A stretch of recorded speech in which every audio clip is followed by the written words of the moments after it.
Hi. One thing I really want with my dogs is an emergency down.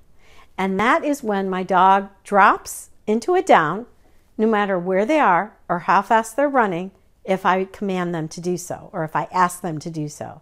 I also want to be able to do it with a hand signal. So I want to be able to raise my hand, lower it, and as long as they're looking at me, they should go into a down. I call it an emergency down because that's when you usually would need to use it. So if I'm out at the lake house and somebody's coming to say hello to me, I'm not expecting them, my dog's outside, she starts barking and running towards me or towards the person, then I can ask her to lie down. Same thing if she's chasing something. She sees a goose or, a coyote or something like that, I can ask her to lie down and she should lie down right there.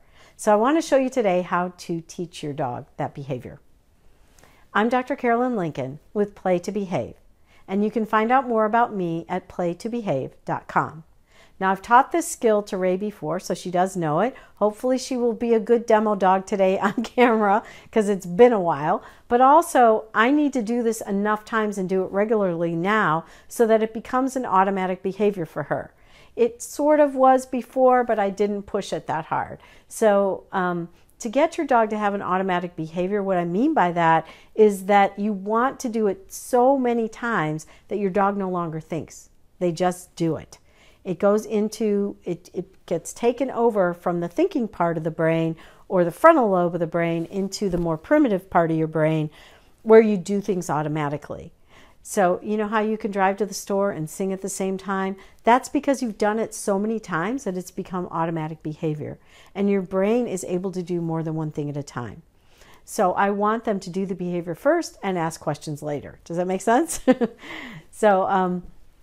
Anyways, you just do it enough times, repeat, then you will get the behavior to be reliable. Okay, so the first thing I need to do with her is to show her that being away from me is going to be valuable.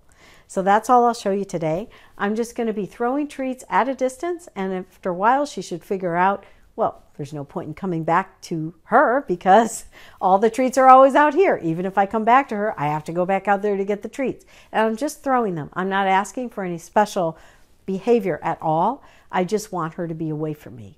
And that's the first thing. As I'm throwing it, I'm going to be using my hand with a signal to say out, which means I want you to go away from me.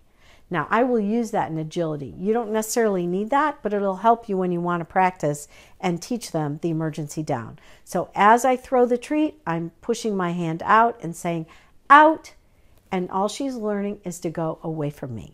Later, I'm going to teach her while you're out there, I need you to sit and lie down.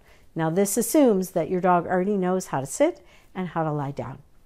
And if they know those, they're going to be more than happy to do it far away from you if they're already getting treats far away from you. So we'll see how she does. I'm going to turn the camera on her. As I said, it's been a while since we've done this, but I think she will remember it. Right? Out. Out. Out. Out. Do you see? I'm just keeping her out there away from me and using the word out. Out. Good girl. And this is what the finished behavior will look like, because I can usually tell her to sit or down. Now she's come. Good girl. So you can work on your recall as well. Ray, out. Good girl. There you go. Sit. Yes. Down. Yes. Good girl. And I can just toss the treat out there. I didn't ask her to stay, so that's okay. She got up. Out. Good girl. See why you need to use a light color treat on a dark floor? Good girl. Ray, sit. Yes, good girl. Catch. Okay, so all you're going to do is start using small treats. And Ray, come. Good girl. And you're going to ask them to go out and put your hand out, out. And just keep throwing the treats to keep them out there. And pretty soon they'll learn that they should stay away. Now this is in a controlled area, in a small house area in my house. It's different than doing it outside. So once I know I have this really good inside, and you can see that I do have it pretty good, we'll be taking it outside here at the house where she's more familiar, and then we'll take it to the other house inside, and then we'll take it outside there. So that's the plan. Good girl. Very, very good girl. Sit. Yes. Good job.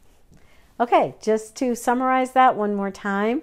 When you want to get started with your dog this way, you want to get a bunch of little treats. Just have them handy. You might only do 10 or 20. And once or twice a day, or at least 3 times a week, let's say, you're going to throw that treat in at the same time, push your hand out, say the word out so that your dog learns, I'm going to go away from you. And you'll find that your dog will figure this out and they won't come back to you. Now make it easy on them, okay? Don't throw it too far. Use a treat that's easy to see on whatever flooring you have. So if you have a dark floor, use a light treat. If you have a light floor, use a dark treat. Okay, have fun with that. If you have any questions or comments, go ahead and email me, or if you're seeing this in the Facebook group, put them below or on my Facebook page. And again, this is Dr. Carolyn Lincoln with Play to Behave, and you can find out more about me at playtobehave.com. Happy training!